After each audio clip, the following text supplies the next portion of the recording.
罪，朝早去觀塘裁判法院提堂，獲准保釋。工業傷亡權益會總幹事蕭志文話：案件為業界帶嚟警示，話每個持份者都有責任保障工地安全。歐文一報道。事發喺舊年2月20號，喺啟德城富里一個私人屋苑地盤內，一幅15米高、8米闊嘅大型竹棚架喺19樓冧咗落嚟，壓住地面嘅工人，兩名分別68歲同埋54歲嘅女工傷重不治，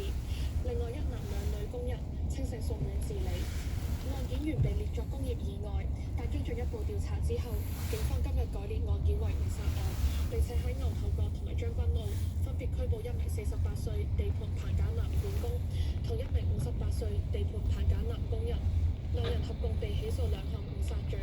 朝頭早由警車押送去到觀塘裁判法院提堂，裁判官將案件押後去到出年2月27號再訊，以待進一步調查。兩名被告獲准以30萬元現金保釋，期間不得離港，需要每日去到警署報到。工業傷亡權益會話，呢一宗案件係近年第4宗涉及工傷事故嘅誤殺案，為業界響起警號。